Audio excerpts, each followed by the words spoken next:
Це не є зона лишення свободи. А в Києві я б уже, та вмерла б давно, боже, 5 разів, не раз. Там вихлопні гази більше, ніж може навіть тут. Тому що кожна машина вихлопне таблицю Менделєєва, а ви її вдихнете в свої легкі. Кушать. Ви хімію всяку разну кушаєте. Це не є здорово, це не є хорошо. Ну, зона відчуження. Тут життя не прекращається, однако все одно. Природа бере своє. І річка тече так само, і рибака живе так само.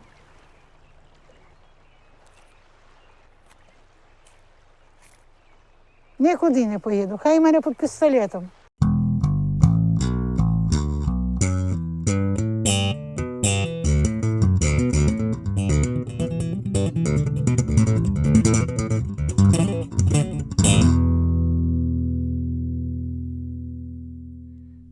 Hey guys, George Mesa, Third Eye Edify podcast. And I know it's been a few weeks, as a matter of fact, since I've released anything except some appearances I've had on other shows. Plenty more where that came from, of course. But if you happen to catch me on my most recent appearance on Chance Carton's Innerverse Vibrant, then you'll know why. I am going to be moving out of state.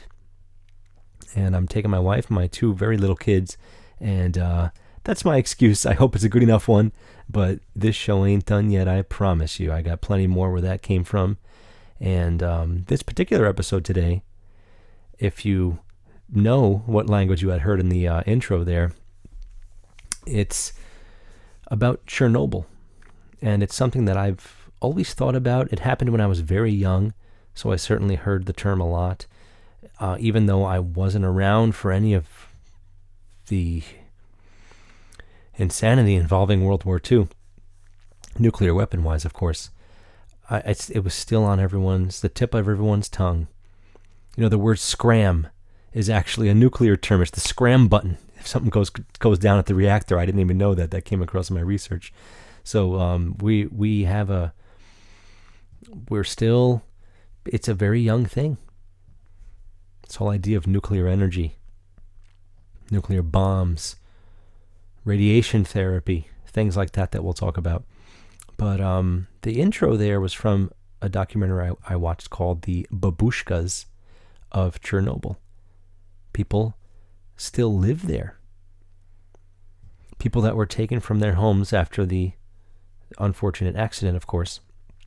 And there's a lot of very interesting things that come up when I started looking at this stuff, as usual. But I hope to get you thinking about it as well.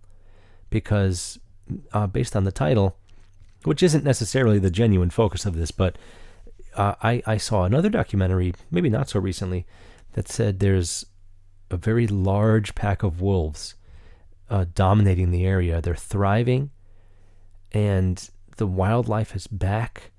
Nature took over. To the surprise of scientists, of course, they're baffled. They have no idea how or why. I've got some ideas, but before I say anything else, sort of like I did with my 9/11 episode, I really think it's a good idea that we have a moment of silence. I'm going to be discussing events that have taken lives. Conspiracy theory or not, people have died from these things, no matter what you think they are or no matter what they were. So please do join me and allow this moment of silence. Thank you. I always thought it was Russia, I guess, because Moscow is part of what's going on here, and Belarus as well. But when I was super young, I was 4 years old when this happened. As a matter of fact, I had just turned 4, April 26th, 1986. And I guess the idea of Ukraine, not being Russia, Scotland, England, Ireland, all those things, I wasn't exactly 100% on that stuff yet, clearly. I was pretty young. And maybe the news didn't do a good job making it clear, or maybe it just wasn't important enough for people to pass the information along when I heard it. So I don't know. leave me a comment. Let me know what you think. I have a lot of things I'd love to get feedback on with this, because there's things that I'm just not an expert in, but there's some really intriguing things that go on there still. And as I was saying, people still live in what's called the Exclusion Zone. It's about 30-kilometer square zone that you're not allowed to live in anymore because of the extreme radiation. It's near the Dnieper, I don't know how to pronounce that, river basin, and it's near a body of water. A body of water that stretches. It goes, there's a river going to Belarus. There's a river heading down Ukraine. And then there's areas of Moscow. There's areas of Russia that are affected by this. So it's really pretty large, pretty big deal. And the way that the people were treated, it's a big deal. But this area, Pripyat, was actually something of a work zone, a purpose-built city created just so that people who worked at Chernobyl could live in a community that had, things to do. There's always images of this one theme, this little carnival/theme park that was there, Ferris wheel, bumper cars. It started in 1970, and it was founded in 1970, I should say. So the place was ready to evacuate in this scenario. And what caused it exactly? I haven't written word for word, but I can kind of summarize too. It was a routine stress test. They were actually just testing things out. They blew that. So the story goes. Now, I have a lot of questions regarding nuclear anything, and this doesn't help. This gives me more questions, as usual. But let me read the word-for-word cause that was stated, right? During a safety test that was meant to measure the ability of the steam turbine to power the emergency feed water pumps of an RBMK type reactor. This is a Soviet design reactor, which wouldn't be the kind that you see in, let's say, The Simpsons in Springfield.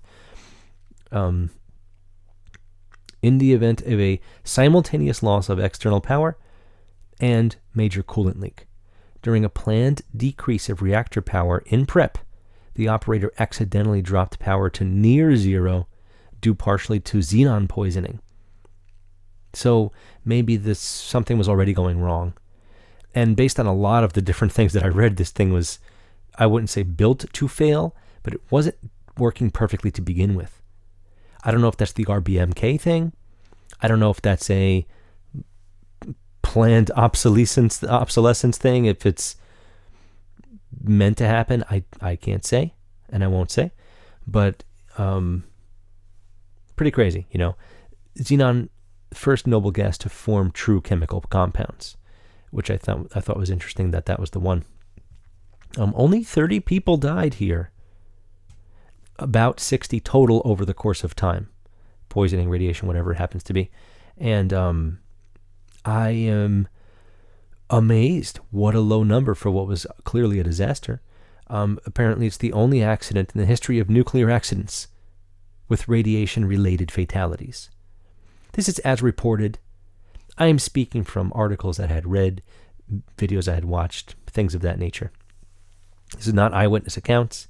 This is not a counter news story. This is, all the mainstream stuff that I could find, because there's quite a lot here.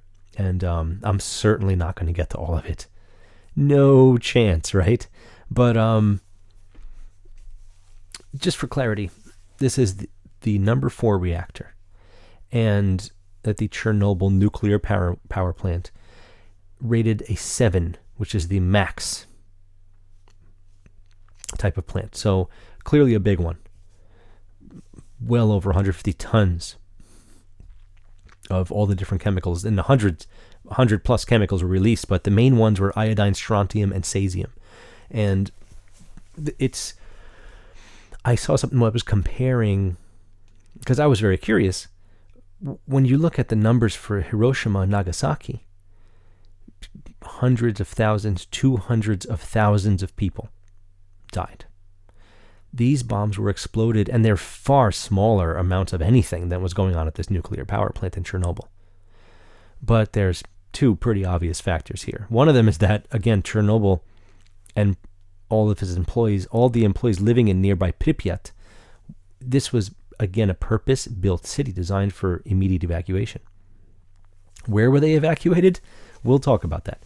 And so it was supposed to, this is how it was supposed to go. It was supposed to be a minimal fatality situation. And it looks like it was. But now that people are living there again, and the wildlife, again, to the total surprise of any scientists, is making me think that there's a lot more to the story. I wouldn't have done an episode otherwise, of course. So, the second factor, I guess, what they were saying, what I had read, first factor again being that this place was ready for this. Hiroshima and Nagasaki was an act of war, clearly not announced ahead of time, well, potentially not. And those bombs were exploded in the air. They are saying that because, unlike Chernobyl, where everything went right into the ground, right into the water, spread immediately, that things were much, much, much worse, and nobody can go back to live there ever again for, it says 3,000 years. They told them they could go back in about 3 days, by the way. A lot of the eyewitness accounts that were being interviewed that I saw, people that were, stripped right from their homes, said, you can go back in a few days, we just got to get you out of here right now. The injured and dying were taken to Moscow hospital. That's how close all of this was to Russia. It's really a tight little thing there. I have a map to show in a little bit. And the ones that died, they're buried in a cemetery in Moscow called Mitinsko. I'm not sure how to pronounce it. But there's a lot going on with the people that still live there. And I'll definitely get to all of that. But let me show a few images that kind of were swirling around in my head as this was going on, because I found some very interesting things, as I always do. Not because it's me, but because that's the way things always go when you research them. Things get interesting, things get crazy fast. So let's quickly show this, because I think this is the first thing that needs to be shown. What is this? Mushroom cloud. Correct. Where is this? And when is this? Some of you may already know what I'm getting at here. This is what just recently happened in Ohio, East Palestine. And yes, it does look like Palestine, but it's good to say it the way it's said so we know that we're not dealing with the Middle East. This is right here in the good old United States. And coincidentally, this is clearly what looks like an atomic blast. It's not. But this train derailed, toxic chemicals were released, they lied about everything, it's a nightmare, people can't sell their houses, businesses can't open, no one wants to show up there again. That whole place is completely ruined. It's an awful thing. Please look into it if you don't know. If you don't know beyond what you heard about on the surface level, it's a lot worse than that. And there's a lot of great work being done about this right now. I'm not going to add this into the mix. I'm trying to focus on the past here today. But this looks a lot like a nuclear war. Imagine seeing this. This was directly next to the Ohio River Valley. This hits the Mississippi. So this is a similar yet different scenario. And it certainly reminded me of images I had seen in the past of other kinds of mushroom clouds. This is a purported image, and basically the only image I can find for the most part, of the Hiroshima explosion, 1945. Now, you may argue they weren't doing a lot of nice photos back then. They were. If you look up 1945 photography, you'll see lots of very polished and good-looking images. Photography was killer back then. It is not a sign of the times. What is it? I don't know. They're saying it is what it is. Then how come there aren't thousands of images of this? Somebody had a camera when this happened, and it wasn't just the Enola Gay that dropped the bomb. So let's leave it at that for now. I definitely don't want to get into the discussion of this, but I will say this. regarding Hiroshima, Nagasaki, and our involvement. I thought that Hitler was the, devil. Why didn't we drop one of those bombs there? Was Europe too precious? Was Rage Against the Machine, the band, unfortunately seems to be going down a weird path, but were their lyrics correct? Europe, my rope to swing on, can't learn a thing from it, yet we hang from it. I think the U.S. is hanging from that rope. And all of this could be part of that, but hard to say, and I am tiptoeing. I am trying not to bring up, it's too late obviously, but to bring up some awful memories for some people. I'm not trying to say things that I'm not 100% sure about. What I am sure about is a lot of things are not reported properly, and history is written by the winners. So I give respect to everything I'm saying, believe me. So now that we're kind of in the midst of discussing nuclear reactors and all this stuff, this is an RBMK core. You'll notice there are tons of rods above this upper biological shield.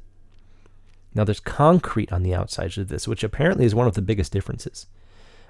This concrete is easy to break. And once this thing did, and the decades later plan to cover it so that all the wind doesn't keep blowing around radioactive dust, you'll be potentially not surprised to find out who's funding it. And it's, if you thought Ukraine was getting a lot of money now for the war that we're apparently in with Russia, then you'll be very surprised to find out. Or maybe you won't be surprised to find out. This image here is the overhead of all those rods. They raise and lower as things happen. Pressure and other things. Again, I'm not an expert, and I don't claim to be. I just want to give you some perspective to how huge this, just the core is. And for anything like this to blow, who knows? Look, nuclear or not, to any explosion of any kind for any reason is not good, and anyone nearby would clearly be done for. These people are looking pretty small in this image here. I'd say this is pretty huge. And same thing with the Ohio spill and many other train derailments that happen every year. There's apparently 14,000 train derailments a year. Who knew? It's many a day. I had no idea there was that many, and I assume most of you didn't think there was that many either. It's a lot. That's a lot. So, again, this is Reactor 4 at Chernobyl. And here's another overhead shot. And here is an overhead shot post-explosion. Looking pretty bad for sure. Now, there was black and white photos. Now, again, this is 1986. So where is the color photography? I do have some, of course. But this is the anomaly that occurred after this explosion. I'm not a chemist, and unfortunately, I'm not yet an alchemist. I plan to be. But this is quite a striking color. And there's a few photos of this. This laser beam shooting up from the reactor straight into the sky. I have a very interesting little side story / anecdote to mention about this, by the way. But not before showing this. It's another image overhead. Now, what does this look like to you? I'm not saying it's thermite, but this is exactly the kind of images we got from the rubble of the towers in 9/11. Is it not? I'm not saying it was done on purpose, but since so few people died, the obvious thing to say is, well, it was purpose-built city. Everyone was evacuated to Slavutich, which was the planned evacuation for all of Pripyat if something like this happened. It seemed to have been a very successful thing, thankfully. But again, you'd expect... I just thought, I'm not looking for blood. Yes, I know. And I'm wearing a Freddie Jason t-shirt. But it's the last thing I want. And it's surprising that more people did not die from this. Whether it's documented or not, to say so few, I assume there's heavy documentation there. If more people died, we know about it by now. Incredible. Incredible. I didn't expect to see that. I really. So the laser beam shooting straight into the sky. Have you seen something like that before? Maybe in a movie or two, or 3 or 4 or 5. But I was in Florida about a few years ago, and we hitched a ride from the airport to our place, and it was about an hour ride. So I had time to talk to this guy, this cab driver, who seemed very cool. Just started almost immediately talking, because he was from Cape Canaveral, and he essentially worked for NASA. So I kind of and my wife was like, here we go, in a good way. And so I step up, we start talking. I got closer to him because I was in the back, and he spilled it all. He didn't let out any secrets or anything, but he thought something was fishy, and he said this to me. And he mentioned a pyramid that they were studying, and I don't remember which one, because we talked about a lot of stuff on this ride. And I didn't have a show yet, and I wish I did, because I would have got that guy on to talk. He had a lot to say. Okay, I don't know what he was doing riding cabs, driving taxis, but he mentioned a pyramid, and he mentioned that the capstone came off. You left with a trapezoid. See my very first short episode, How Deep Does a Rabbit Hole Go? And he said a beam shot straight up from it. Now, maybe they were working on something, maybe they were studying something, maybe he was totally bullshitting. I have no idea. But this is what that reminded me of. And it almost gives me also the idea, the essence of a spiritual essence of a teepee, like a Native American teepee with the hole in the top. That spiritual energy goes straight up. Not to mention the smoke from the fires that burn. We surround ourselves there and tell stories and such. I know we've discussed that in previous episodes. So I really did think that was very interesting and worth mentioning, because what I'm going to do is I'm going to go through some images here of Pripyat, again founded in 1970, purpose-built city. And I keep saying that because I want you to know that I'm aware that clearly this was meant to have a backup, a fail-safe, and they did. But to find out that they're all buried in Moscow, miles and miles away, to find out that they were taken to that hospital to begin with, to find out that it was right next to water source, and to find out that people are living there just fine, to find out that animals are thriving. And I mean thriving. There's rare species have returned. There's plants and insects everywhere like nothing ever happened. And of course, the few documentaries that I had watched, which were relatively well made, they certainly had budgets. They speak of it it's always a concerning tone about what's going on, and it's always a question about how, and but you just can't be there, and these people that are there are fools. They're idiots, as usual. They're stupid. Meanwhile, she's saying you're stupid for living in a major city, inhaling the entire periodic table every single time you breathe, which is absolute genius for that babushka. There is a 7 times greater population density of the wolf population in this part of the world. 7 times greater in this exclusion zone and the surrounding reserves. The wolves have something of a stronghold on their food sources. Every time I watched an animal eat something in any of these documentaries, I said, now they're ingesting the radioactive poison.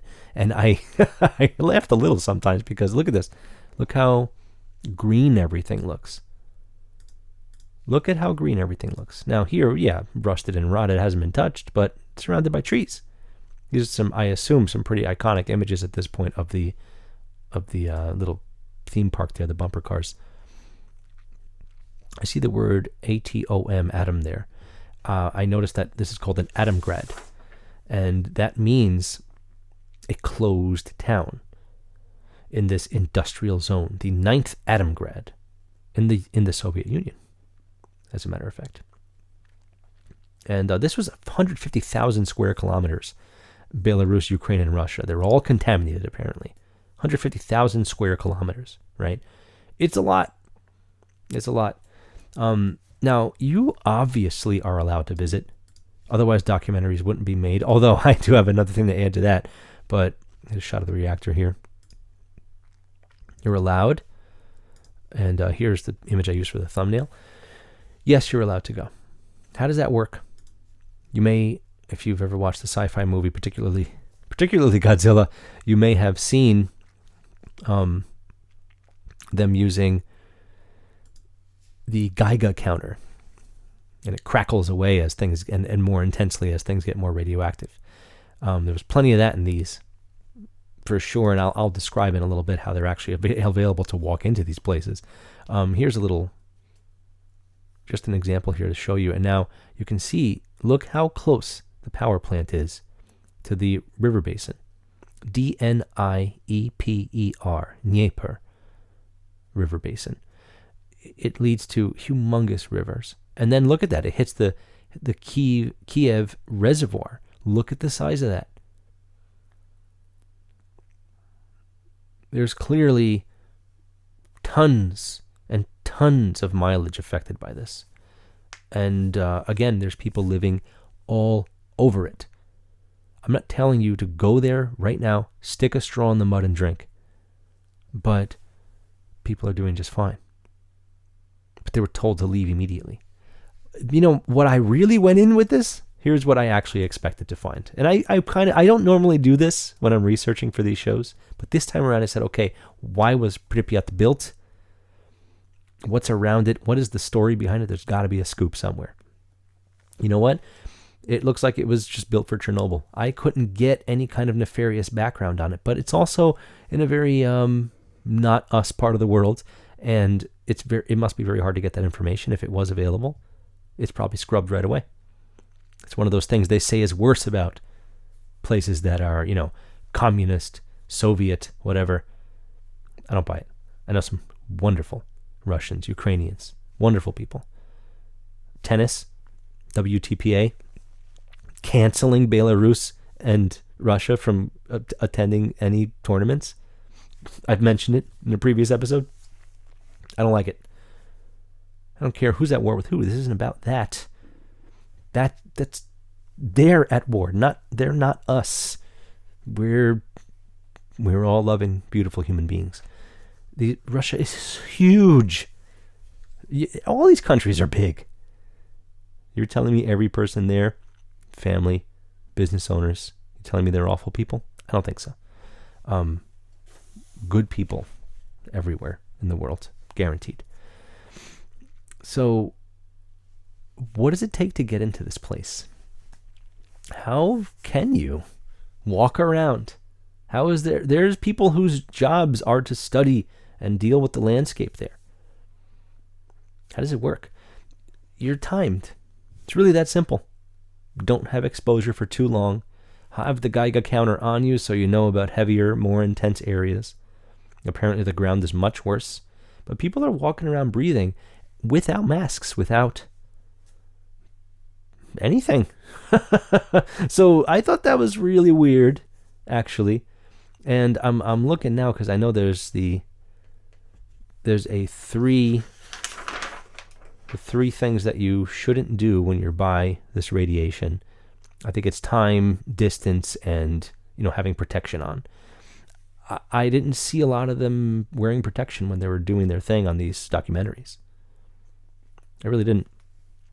But I was reading this Nat Geo article 2018. Could Chernobyl wolves be spreading mutations? If they were, I think something would have happened by now. And there's mushrooms everywhere. Now, we know, thankfully, through wonderful research and people that care about humanity, that mushrooms have an entire network of information over the course of all land. A web of information just given out. It's not just the mushrooms you see. So, fungus must be the most radioactive all over the place, right? But then they say that mushrooms also eat up things, plastics, and get rid of waste. Maybe the mushrooms are a big reason why everything's fine so quickly, if indeed the radioactive nature of this is what they say it is. Because I'm not convinced, as a matter of fact. I'm not convinced. And, I remember a lot of the alien shows would talk about it. a lot of the kind of shows that I now see as jokes when I was younger. So it's tough. It's tough to say. My wife had a really, really good observation, and she mentioned that perhaps they received with unintentionally, particularly the people that went back to live there, because some of them were like, "This is my house. I'm dying in my house. You're not keeping me out of here." It's amazing. You saw what she said in the intro. I'm not leaving even at gunpoint, which means she's probably suffered that consequence before. Radiation therapy, not chemo, by the way. It's a low-dose therapy over time. Perhaps it's a similar thing. If any of you out there know more about radiation therapy, please tell me, and I will certainly look into this again, or look to speak to this again. I really am very curious about this. And I'm just seeing my notes here to make sure that I don't miss anything. Right. In this documentary that I got the opening video from, these people are frequently hounded by the scientists that are still running the show there in the Exclusion Zone. Children are not allowed to live there at all, apparently. But these people are. They have to follow some strict regulations, though. They're finding and making their own food. You saw her fishing. They obviously are using the plants and wildlife around them too, fruits and vegetables, whatever. Maybe some animals if they get lucky. But these scientists come in. They take something of everything that they have. They have to give it up. They rip out pieces of soil from their actual farming areas, because they're all farming, I assume. Based on the video, it seems like they are. And they're testing this stuff constantly. I don't think they're testing it to say, you need to leave right now. They're like saving face or something, right? It seems like they're trying to keep the image alive, even though these people are living there without any problems whatsoever into their old age. They just keep coming in, and they're actually taking their eggs. They're taking the fish they catch, They're trying to make sure that there's certain levels, I guess. These people will still receive pensions and paper money.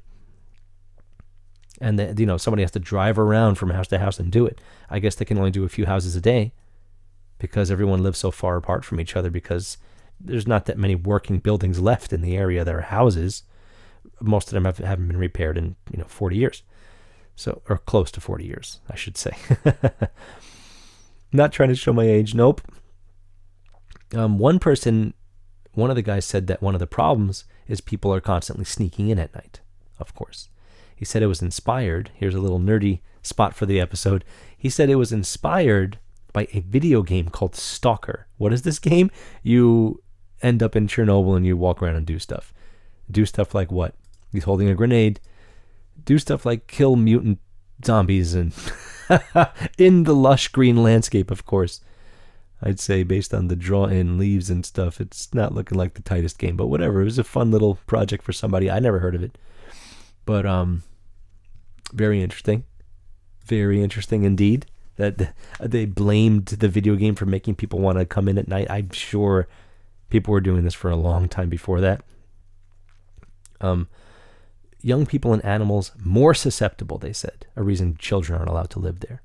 Seems like BS, because there are, again, even rare endangered species there doing fine amongst the flowers and the bees and all this other stuff. They're eating the plants and vegetables that they grow in their farms, these people. And there's not that many of them at all, as far as what I was led to believe, by the way. Which, again, it's very interesting. I just can't get over how many people are living there and everything's fine, So, one of the things that was mentioned in some documentary that I saw, and I thought it was super interesting, is that the reactor's still there. And they worry that's where, ground zero is where the heaviest, clearly it should be, the heaviest amount of radiation is being detected still. And that everything that was in there is still there. And I'm just reading now because they said it, word for word, the technology for removing the fuel from reactor 4 doesn't even exist. So even though they were ready to ship everyone out of there as quickly as possible and minimize casualties to less than 100 people for what was clearly the worst of its kind, at least for now, they weren't even ready to do the cleanup. They weren't ready for that. That wasn't in place. Put a bunch of people there, we'll get them out quick, I promise. But as far as making sure that everything's okay from then on, we got nothing. It really seems like BS to me. And there's more to the story, and it's hard to find. I tried. It's hard to find the information that isn't the regurgitated mainstream story about this. And we definitely don't live there. And based on the news, we're super buddies now, but I'm not sure what it was like back then. Russia was on our side at some point. So, I don't know. And it's not worth discussing right now as far as I'm concerned. 95% of the original radioactive inventory of Reactor 4 remains inside the ruins of this building. Right? And because of that, like I said, 3,000 years before you can go back, they said. 3,000 years. So they're covering this thing instead. They're going to cover it with something called the sarcophagus, which I guess is an appropriate name, but must it be called that? It's silly. So I actually have an image of it. Let me show it to you. So this is the sarcophagus that is going to be covering, that should now be covering reactor number 4. You'll see there's no reactor in sight. This is actually it. And once built, it slides over it. And then they finish building it under extreme conditions, as they said. But as they were showing this, I was watching this particular one with my wife, and I immediately said it, and I think she was thinking it, said, I wonder who's paying for this? Because lately the news has been talking about many, many billions of dollars of ours going to Ukraine. Whether they deserve it or not is not what I'm talking about. Whether there's an actual war between Russia and Ukraine and who's at fault and who benefits, that's not what this is about. This discussion is merely edifying the concept that we are actually in pretty deep with this thing. $2.3 billion. We have a very high majority of our money has gone to creating this thing. This thing that does not threaten anyone in our actual country at all. That could have... Let's not. I want to, but let's not. You could buy a house for everyone in this country, I think, with that money. And maybe even more. Every family, not for every single human, but every single family would have a house, probably brand new, with that money. Instead, we're building a humongous sarcophagus that a safe confinement shield, it's called, that should last 100 years. Reminder that it should last 100 years. Is that good for that kind of price? I don't know. I'd hope to get 500 years after that price. That's what I want for $2.3 billion. 500 years. So they can't paint over it. It's steel. Apparently they paint over the Eiffel Tower all the time because they want to keep it alive and fresh. And they do that every 15 years. They don't want to get near it. They'll stick around to build it because that's when the money comes in, and I'm sure they don't need that much. They can probably do what they got to do with it. I read very clearly, and I think it was stated very clearly by our upper government / president, whatever the hell it is, whoever the hell said it, that our money that we're pumping into Ukraine right now for that war, is going to help them pay for their pensions. Did you hear that? I don't care if I love everyone, but we can pay for our own pensions.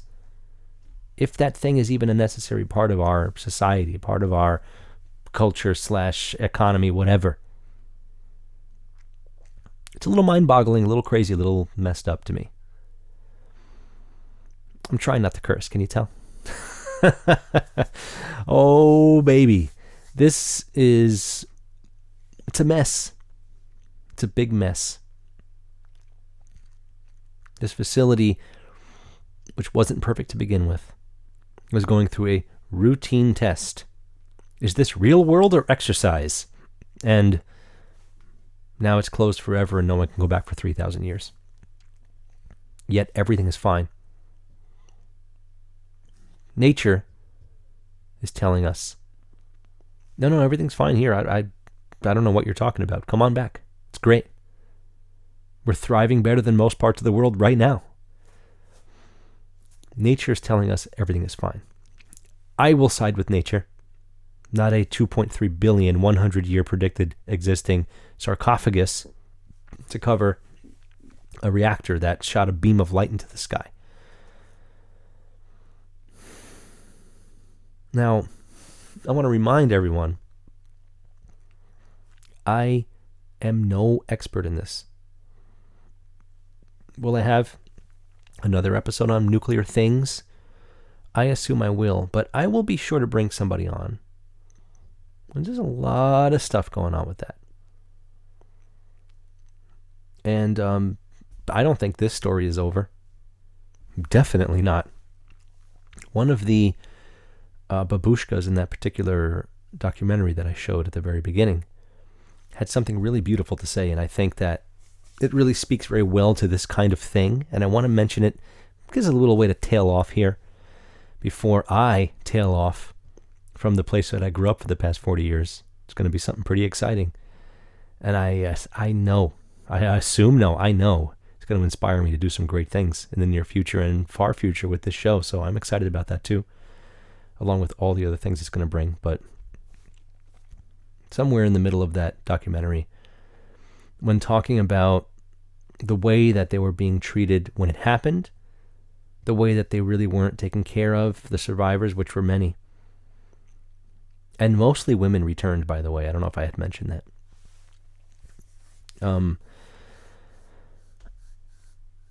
She said something really beautiful. She said, someone looks in a puddle, they see the sky. Somebody else looks in it, they see themselves. Somebody else looks in, they see nothing. I was really hoping that humanity as a whole, from our perceived available information and technology that we get to see the world, I was hoping less people would see nothing.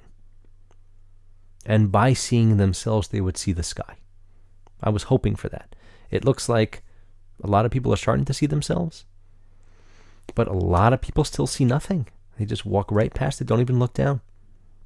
A lot of ancient cultures looked at the sky in containers of water. They would look down and use the reflection to see the stars. Perhaps it was a type of magnification. I'm not sure why that would be the preferred way. Maybe it just kept them from looking up for hours and hours. But it's an incredible thing. And speaking of not seeing anything at all, or not noticing anything, I should say, I wasn't aware of this until very recently, but the Tesla cars, they have a bioweapon defense mode. Speaking of all this toxic stuff and everything, if you were in a Tesla and you saw that Ohio explosion, that mushroom cloud, you can press the button and it closes you and it creates, now you have a cabin, an enclosed cabin like an airplane. And it prevents things from coming in. Now, it's a HEPA filter and something along those lines. But I remember reading one particular thing about it that said, but it wouldn't work for COVID because COVID's smaller than the particulates that it can keep out. So would it have helped in a nuclear emergency? Would it have helped in Ohio? I don't know. I'll leave you with that, though. I think that's the best thing to leave this on because that makes me very curious. Why is it called bioweapon defense mode? That's scary.